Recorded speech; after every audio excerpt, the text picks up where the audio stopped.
Hey everybody, Cadenza here, coming at you live from the editing room. I decided after I had recorded two separate videos for Carl's Route to go ahead and stitch together the videos for Thursday and Friday, since Friday turned out to be so short. So, if it sounds like I'm talking about two separate episodes during this particular session, that's because I am, or was originally. With that out of the way, enjoy the VN. Hey everybody, welcome back to Echo. We are continuing along with Carl's Route today.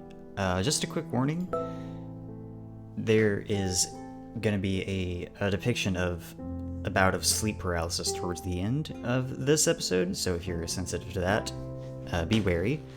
But otherwise, let's get started.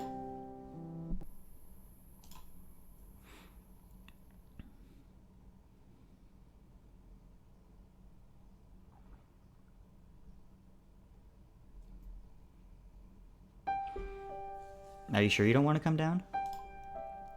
Carl lay spread out on his bed, game controller clutched in both of the paws that are thrown over his head against the pillow. He offers me a glance, but returns back to his game. This time it's a new-looking open-world fantasy, and honestly I'd much rather be watching him play it than doing homework. I just don't want to distract you, man, and you know how much help I am.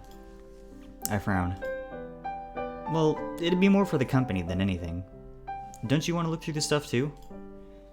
Carl screws up his muzzle, as if contemplating. I've seen most of it, dude. I wrapped up half the stuff in there. Well, alright.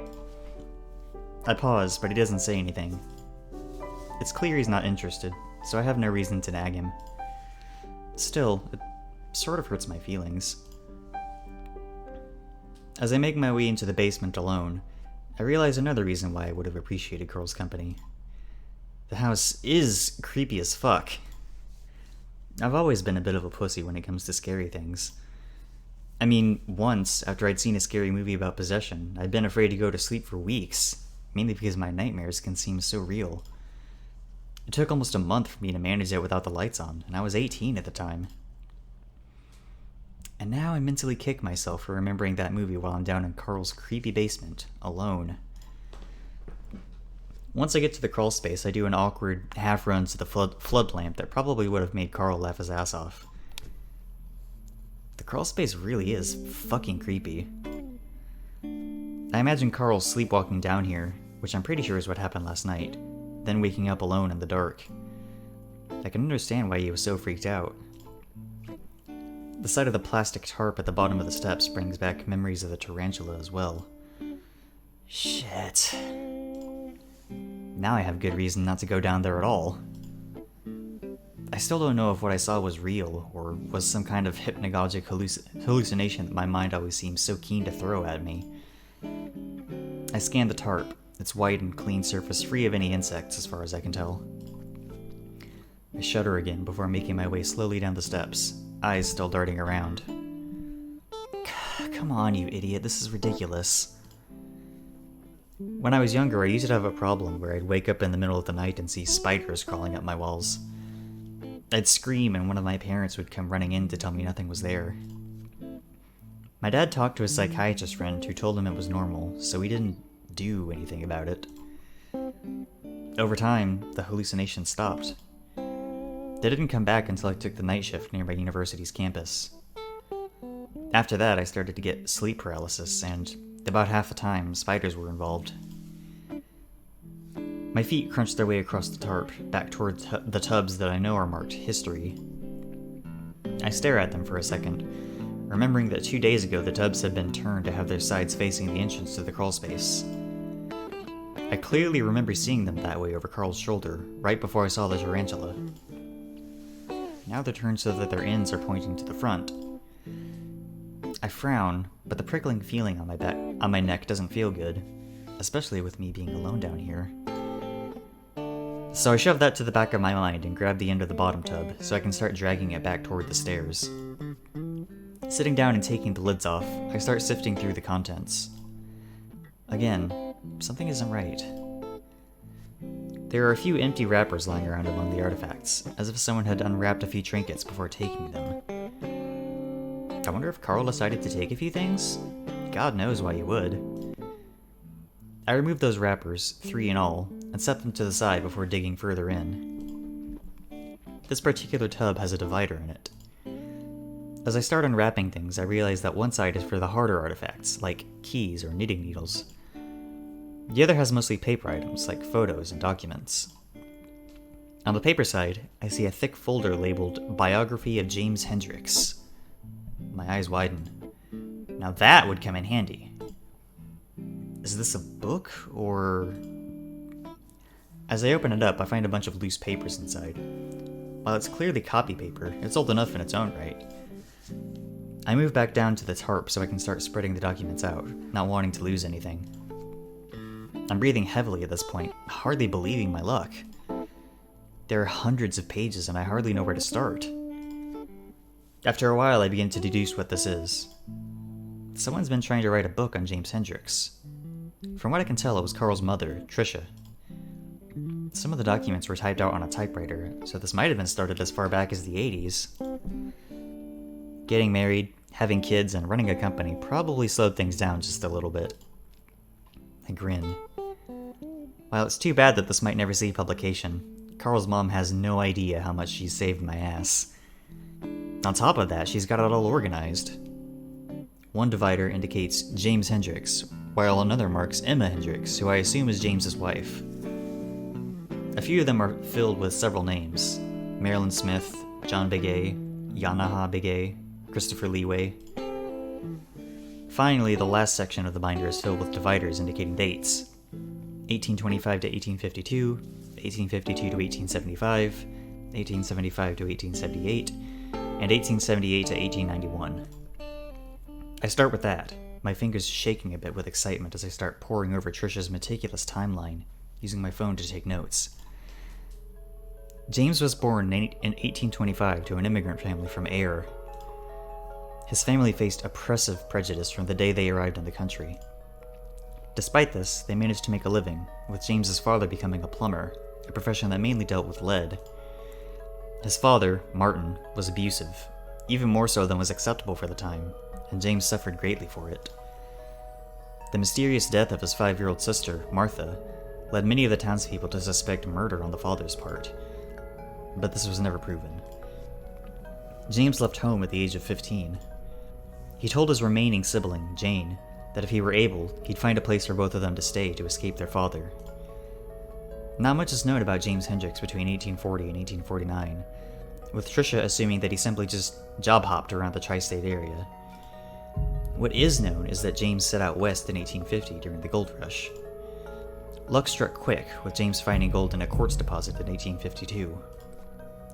The first person James confided in about the find was his only friend, John Begay. John was a native Desert Fox and would go on to become James's business partner. This comes as a bit of a surprise due to John's many recorded instances of prejudice against the natives. With John's help, James officially laid claim to the mine before turning it into a business. While Echo was originally a small camp of less than 20 people, it became a mini boomtown. Over 2,000 people arrived within the next 3 years. Things went well for James after that. He became rich, built a mansion in Echo, and lived off the mine's seemingly endless flow of gold. He sent Jane, who was married with a large family at that point, a yearly sum of money. Meanwhile, no money was sent to his parents, who were living in deep poverty. He married Emma, a girl half his age, in 1860. They had 5 children: James, Thomas, Genevieve, Carol, and Martha. Things changed for James in 1875, though, when he was accused of sodomy with John Begay. The land being lawless at the time, John Begay was hanged by the locals. James was never convicted of the crime, likely because of his strong influence on the town. However, the ostracism grew to be too much, and in 1878, he left his family to live in solitude on the West Coast. He quietly started a moderately successful ice cream business in the 1880s. It didn't grow into the regional juggernaut it is today until it was taken over by his grandson, Peter. He died there in his villa in 1891 from an unusual insect bite. I rubbed my eyes and checked the time. 3 hours have passed already, and it's late in the afternoon. Apparently Carl's game is so good he hasn't even bothered to come down and check on me. I sigh and gather up a few of the items. A pocket watch, what looks like a nugget of gold, and what I think is a stamp with a crest on it. I'll need to take the pictures outside, considering how dim it is down here.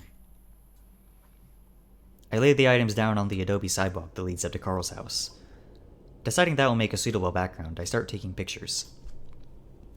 Hours after the discovery of the binder, I'm still relieved. I was really starting to worry with how little time I had left, but Trisha's research has saved me hours of time. In fact, she'd pretty much laid everything out for me. I nearly jump out of my skin and spin around, still clutching my camera. Behind me, I can see the window still rattling from the force of whatever had knocked on it. It's a basement window and a window well, though I can't see anything through it. It's too dark. I stare for a while, frowning. What the fuck was Carl doing? Did he go back downstairs and somehow see me through the window and decide to scare me? I slowly gather the artifacts back up and place them in my bag, keeping an eye on the window as I do. If he wanted to pull that shit, then I could play at that game too.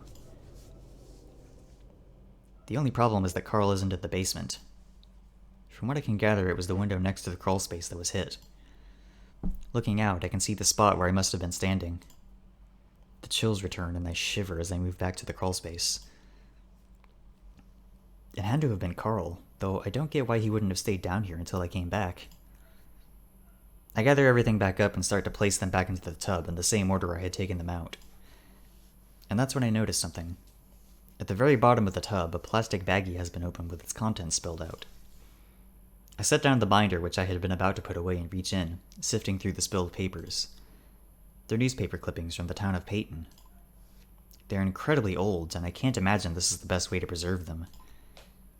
Either way, the fashion in which they're carelessly spread out across the bottom of the tub makes me wince. I don't remember leaving it this way, and it makes me feel sick that I could have damaged any of it. Slowly, I push all of the clippings back into the baggie, making sure to seal it tight after I do. From what I can see, nothing's been visibly damaged. I sigh before putting everything back in the tub and shutting it with the lid, making sure it's sealed tight.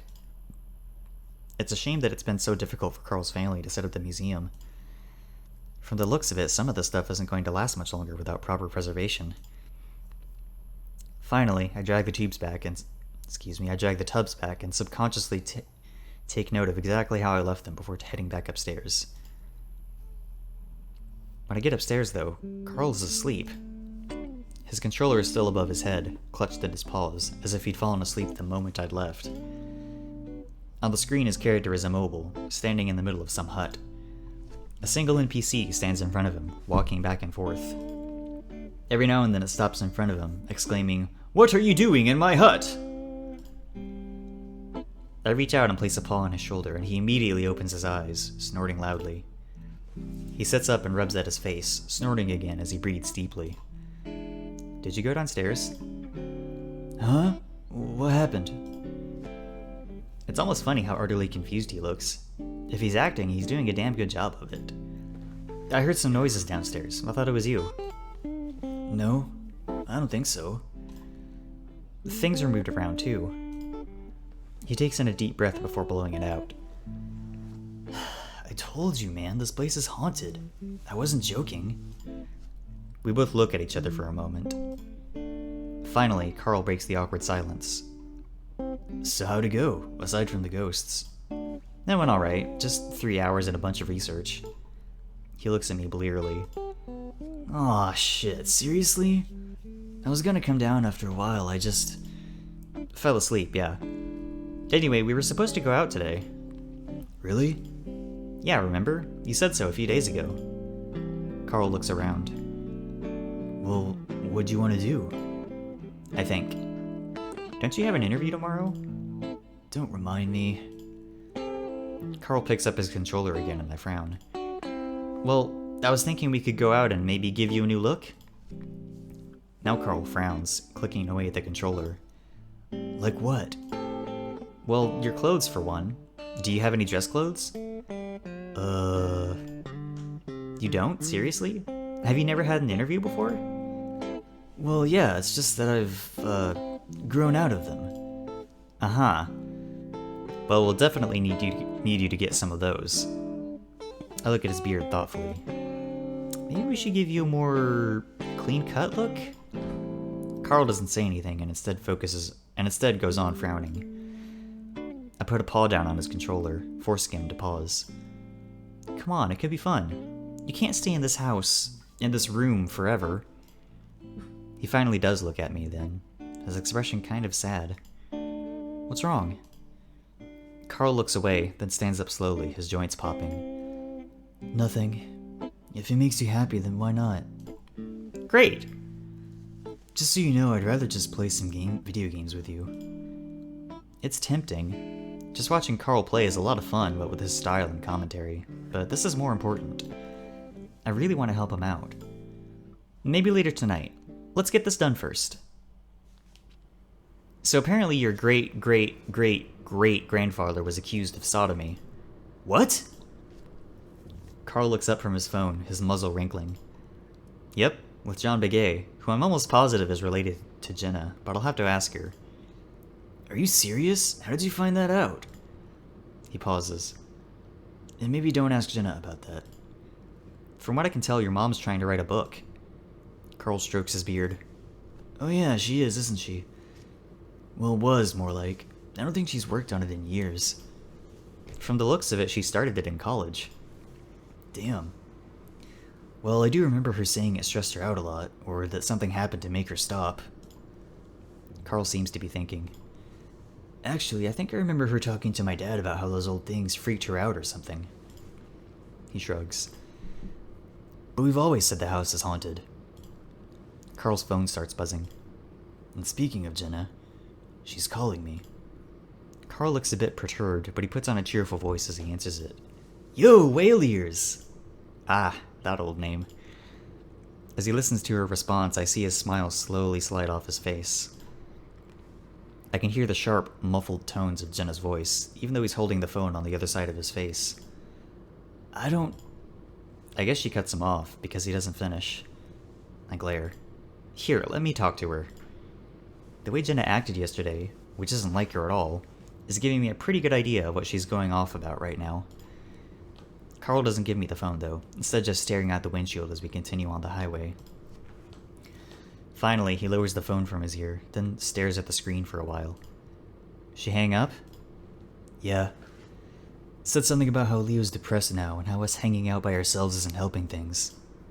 I roll my eyes. You know what? Fuck Jenna. She's been on one since Leo's day didn't go the way he wanted it to. For some reason, she just wants to blame you. Yeah. Carl looks out his window, so I can't really gauge the mood he's in.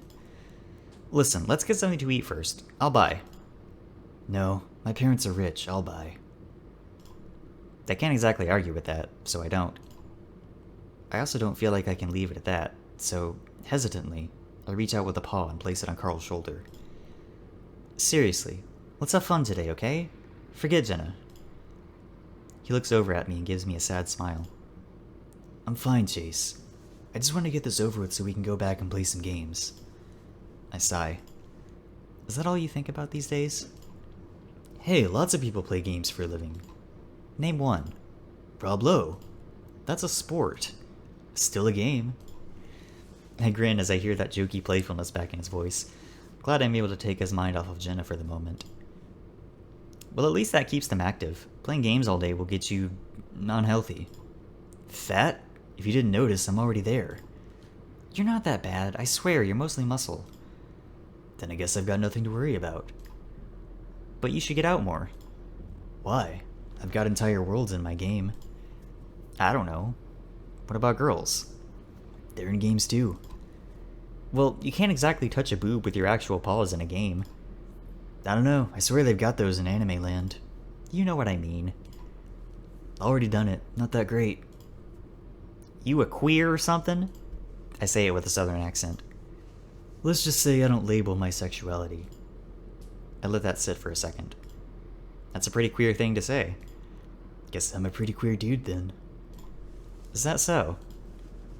Besides, until I'm able to see my hooves again, I don't think any girls are going to be after me.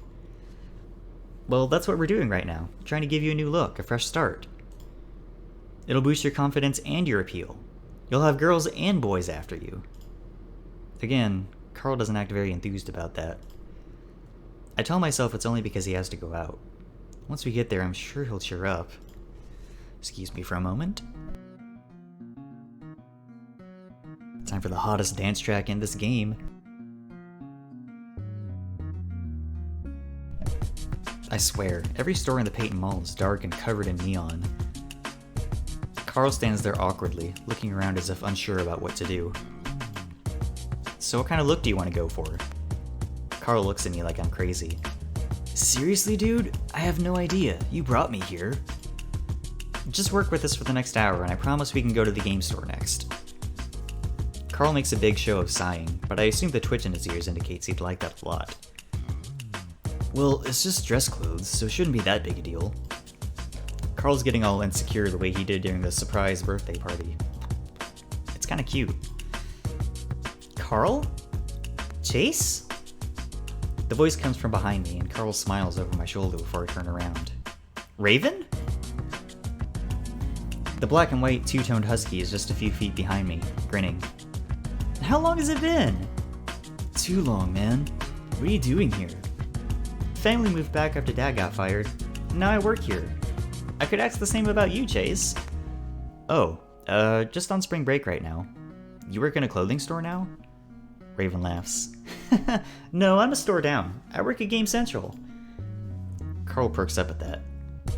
So you're still in school, huh? Well, it's great to see you. Raven's accent is only slightly detectable now, the only noticeably foreign thing about him being his name. So what are you guys doing here? Getting clothes? Yeah, for Carl actually. He has an interview tomorrow. For some reason Carl ducks his head at that, and through his ears, I can see him blush deeply. Oh really? It's about time! I mean, I have had a job before. So what kind of look are you going for? When Carl doesn't answer, I speak up. That's what we were trying to figure out just now, actually. Carl shrinks further into himself, his hat seeming to fall further over his eyes. Dude, it's just dress clothes, really. Well, I think you should get a red tie at least. Might go good with your eyes. And maybe trim that beard? Since when are you a fashionista? Come on, Carl, let's at least try it out. Carl sighs, rubbing his forehead. Okay, fine. But only as long as we're out of here in the next hour. Hey, I gotta get back to work, but I'll be free in about an hour. Let's catch up. I wave at Raven, then turn to Carl. Well, that was nice. Didn't think I'd ever see him again. Me neither, actually. I'll have to hang out with him more. I mean, I like Flynn, but having to put up with him just to get a ride to the store isn't always worth it. Well, anyway, if you're wanting to get out of here in an hour, then we should probably get started. The process is a lot less painful than Carl makes it out to be. Soon enough, we're on our way to the food court, Carl carrying a bag way too big for the contents inside. We meet Raven again, and once we get our food, he suggests we eat outside. I look from my full combo meal to Carl's small, tiny container of tater tots. You not hungry? Carl just shrugs and grins at me. You just don't know the ways of the fatty. Huh? We're judged all the time, especially when we're eating. He delicately bites a tater tot in half before adopting a sarcastic tone. Ew, gross. Of course he's eating. That seems kind of unfair. See, Raven thinks so too. The husky is in the middle of a huge bite of his Subway sandwich, his eyes on Carl. He swallows before speaking. I can see that you're as self-deprecating as ever. You know me. So Chase, are you still dating that wolf? Leon? Leo. And no. I ignore the sidelong glance I get from Carl. Aw, sorry about that. You two were really cute together. It's hard to know what to say when people comment on your relationship. If someone isn't homophobic, gay relationships are usually cute or adorable. Or maybe it was just the size difference. But seriously, I've always wanted to date an otter. Oh really? Yeah, they're adorable. Swimming clowns. Do tell. Raven picks up on my sarcastic tone right away, but it doesn't seem to faze him. Well yeah, you know what they say about otters and blowjobs. Carl almost chokes on his last tater tot. The hell, Raven? You barely know him and you're saying that shit. Carl's laughing though. I'm sure to keep my face passive. Oh? What do they say about otters and blowjobs? Raven laughs. You know, they never have to come up for air. 10 minutes, non-stop. Raven giggles, then makes a visible effort to keep a straight face. Sorry, I don't mean to make you uncomfortable. It's just one of those jokes I always hear. You can imagine I do too. And it's 8 minutes, by the way. Pfft, I'd take that too. Carl crumples up a straw wrapper and flicks it off Raven's bluish-looking nose, to which he simply smiles. Carl stands up. Hey, I'm going to the bathroom. Raven, don't be a dick. I'm not! We both watch Carl amble off before Raven turns back to me, that dopey smile back on his face. So how long are you going to be here, Chase? We need to catch up. I wonder what catching up means when our biggest interaction up until this point was dissecting a shark in high school biology. Sunday. School starts up again on Monday. Despite having a head start on the project thanks to Carl's mom, I still get a nervous twinge in my stomach. I still have a lot left to do. Voiceovers, B-rolls, and, oh god, editing. We should hang out! His adorable excitement is barely contained, and I'm pretty sure I can hear the thumping of his tail against the curb we're sitting on. Despite my earlier offense at his stereotyping of otters, I'm reminded at how much worse dogs get it. They're not common in Echo, or the side of the world for that matter. While otters are thought of as entertainers, I feel like it's better than dealing with being seen as a simpleton. So the main reason I'm here is to do a new segment on Echo, for class. Ooh, is it gonna be on TV? I laugh. No, I mean maybe. Maybe I could get it into rotation on the college TV station, but otherwise no. Well, that's still pretty cool. But my point is that it's kinda boring. What? Is it just a bunch of writing, or...? Mostly going through old stuff. Carl's family saved a bunch of artifacts from the old days. Whoa, so you're like, actually touching the old stuff? Yeah, that's kind of a weird way to put it, but yeah. That sounds awesome! His outgoing nature is kind of infectious. I smile. Well, if you're really interested, I wouldn't mind having some help. That's great! I have the next 2 days off! Cool. We'll ask Carl when he gets back.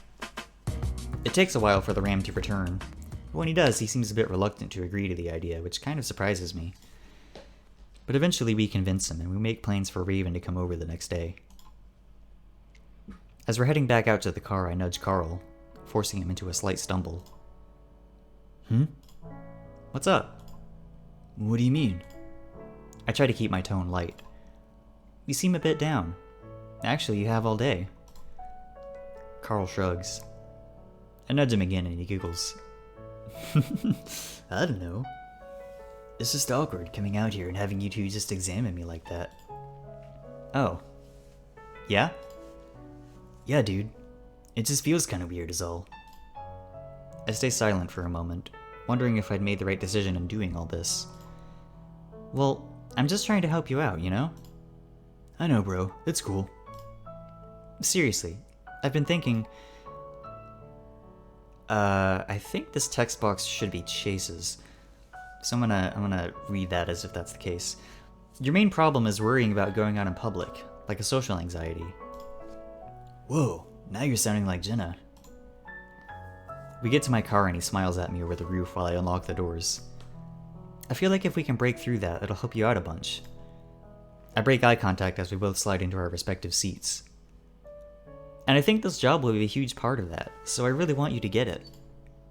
As I lean to the side to pull out my seatbelt, I feel something soft and warm pressed to my cheek. It only lasts for a second, then it's gone. I look over at Carl, but he's looking out the window. Did you just kiss me? Yeah, bro. Are you high? No. I mean, maybe?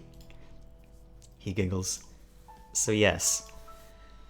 Slowly, I pull out of the parking space. If you hadn't made a move on me last night, I might have been a little more shocked. Where the hell did you get high, anyway? Alley behind the mall. Charming. Yeah, pretty sure I've got a few needles stuck in my hooves. We drive in silence for a while, Carl looking out at the desert scenery while I squint out the windshield, trying to see through the hazy orange sunset. I did mean that, by the way. What? Just Thanks. Sure. I don't know what else to say, so I leave it at that and we drive along in pleasant silence. Carl still seems a little sad, and I can't pinpoint why. I'm hoping that it's just a phase. That by the time this interview is over, he'll be able to get past his anxiety and finally be done feeling like a failure at everything.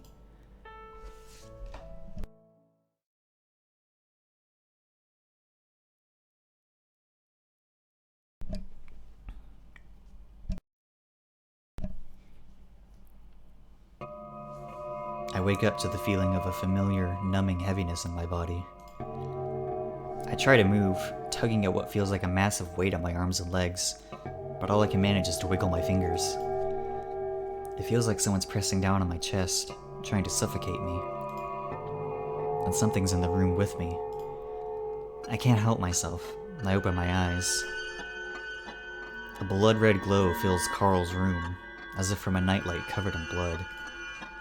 The sight would have made me whimper if I was able to make any kind of sound. My eyes flicker around the room.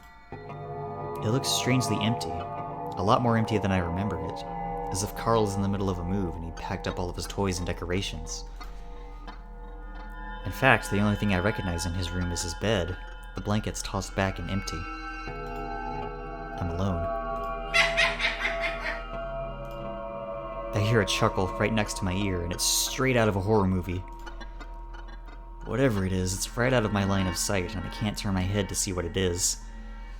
My heartbeat picks up, and I decide to close my eyes, knowing that nothing good will come out of opening them. It breathes heavily in my ear for a while, then stops. The weight lifts off of my body, and I feel its presence leave. I sit up, open my eyes again, and sigh with relief. But then I realize the room is still empty, and so is Carl's bed. Die! Something yanks me out of bed, and suddenly I'm being pulled by both feet down the hallway, down the stairs, down the basement, towards the crawl space, into darkness. Furry legs crawl all over my body and pinpricks pierce every inch of my flesh. I'd give anything to be able to scream right now. I gasp and jolt out of the paralysis. I wait a good 10 seconds before I'm convinced that I'm really out of it. Carl's snoring loudly in his bed, one arm dangling over the side while his belly rises and falls. I sit up and rub my face, wondering how the hell I'm gonna get back to sleep after that.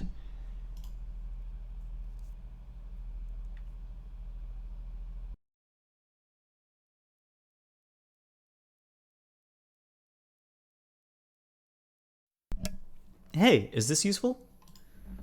I look over at Raven as he holds up what looks like a porcelain canine doll of some kind. Maybe? Again, just set aside the stuff you think might be interesting enough for me to take pictures of. Okay. He puts it to the side and starts digging through the tub, rather carelessly, again. I sigh and turn back to the binder. I really wish Carl had agreed to come down. Again, he declined to help me, even after Raven arrived.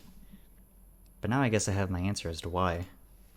More stuff is missing from the tubs, and I know it can't be anyone else except Carl. The containers were turned the opposite way when I got down to the crawl space earlier this morning.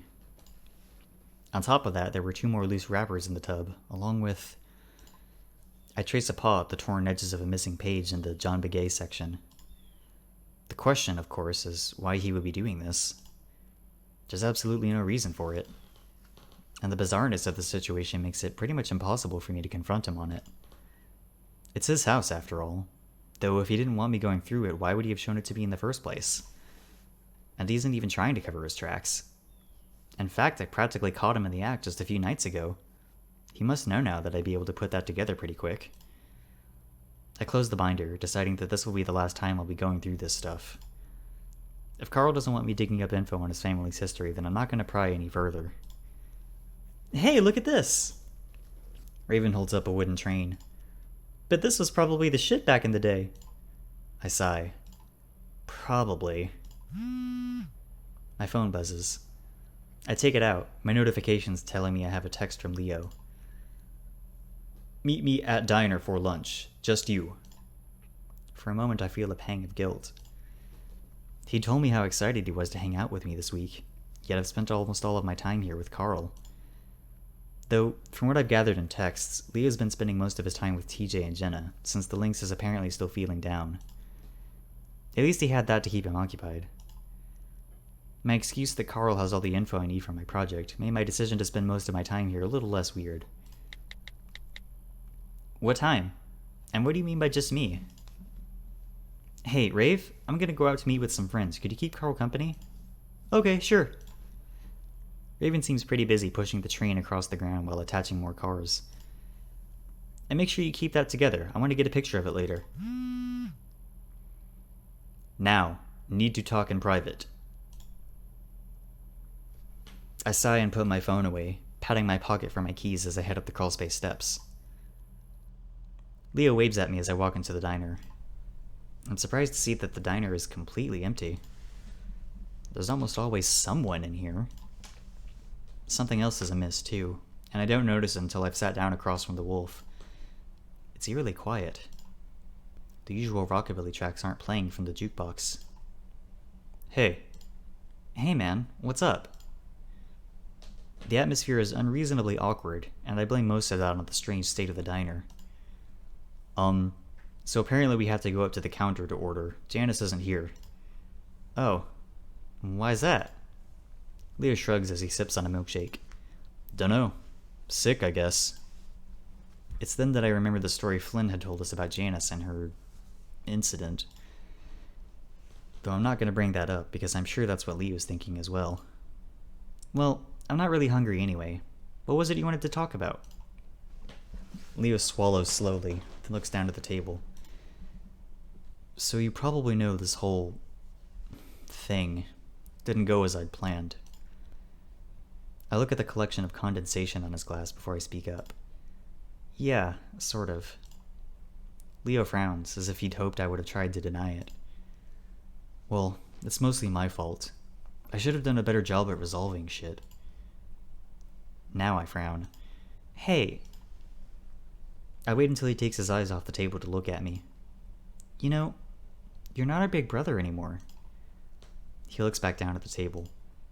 We're adults, believe it or not. We make our own decisions now. Everything we're doing right now is our decision, our fault, not yours. Leo's eyes get shiny, but he smiles. Yeah, you're right. Guess I just want to go back is all. Hey, we're still young. You're talking like my grandpa. Leo laughs and leans back. Mine too. Leo jerks his head as if he just remembered something. So what the hell happened between Jenna and Carl? I was actually hoping you could have told me that. I have no idea. She keeps going on about him not participating. I told her it was fine, but she can't seem to let it go. Yeah. Well, it's really weighing on Carl, I think. Leo swigs his milkshake, foregoing the straw. He wipes away the cream from his muzzle as he brings it back down onto the table with some resolve. Well, I'm not letting it end like this. Let what end like this? Our group. You realize this might be the last time we're all together. That sentence immediately forms a lump in my throat. Yeah. So I'm not gonna let it end like this. Flynn pissed at TJ, Jenna pissed at Carl, you and me. He lets that hang, and when I don't say anything, he coughs. So I planned something. What? His hesitant tone is making me nervous. He looks me in the eye and squares his shoulders. We're going to the lake tomorrow. He lets that sink in as I turn his words over in my head. I had suspected that this was what he was getting at. I consider my words for a moment, not wanting to say the wrong thing. I don't know if that's... Leo puts up a paw. I thought this over real hard, Chase. That day, what happened to Sydney, it fucked us all up. Changed us all. Not for the better either. It took something from us. Leo pauses, looking to the side as if searching for words. Flynn, Sydney was his best friend. And Carl, he's been depressed ever since. I feel the need to speak up. I don't know if you can pin all of that on what happened. Maybe we would have turned out the same, He presses on. TJ, he saw Sydney die. Saw him drown. Can you imagine that at 8 years old? And Jenna, has she ever been happy since? I shake my head. I always felt like that experience helped her in a weird way. She decided to go to school, leave Echo. He doesn't seem to be listening to me. And you, I love you, but you did change the day it happened. You're practically a different person. I don't have anything to say to that. And me, His voice catches in his throat and I close my eyes. Leo, I was supposed to be watching all of you. I was supposed to take care of... Leo stops talking and I keep my eyes on the table while he grabs one of the brown napkins and wipes his eyes.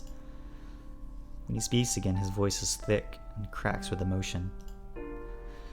His parents never said, but they trusted me with Sydney. And I think they blamed me. No, Leo. He falls silent. For a while we both sit there and share the feeling of being weighed down by 11 years of baggage. A good 5 minutes goes by. Leo's staring out the window. The afternoon sun turns his normally red fur almost orange. We can't do this anymore. And this might be our last chance to find some kind of closure. I take a deep breath, swallowing past the lump. Okay. He looks up at me, relief all over his face. So you'll go? I smile reassuringly at him. Of course. Have you told anyone else? He lowers his ears. No. Oh God. Are you going to tell them? I don't know. Leo? He does his signature shrug, paws out. I really don't know how else to get them to go. Then there's no way this isn't gonna be a disaster. Hey, we gotta try. I guess. So can you bring Carl with you? I think for a moment. Oh shit, Carl has an interview. What time? 10, I think. Well, we'll plan around it. Text me the actual time, okay? Anyway, I invited you out here to talk about more than shitty stuff. What have you been up to the past 3 years? And so we talk for the next 2 hours, catching up on everything, including the neighbors' dogs barking incessantly outside for reasons I cannot possibly fathom. Anyway, it feels good, and I regret not spending more time with Leo this past week. As we part in the small parking lot, Leo surprises me with a hug. I have a good feeling about this. It'll be hard, but we'll be better for it. I hug back, hoping with all my heart that he's right. So this was a bit of a short video, but trust me, Saturday is going to be much longer. So stay tuned for that. But until then, I will see y'all next time. I appreciate y'all watching. Thank you, everybody.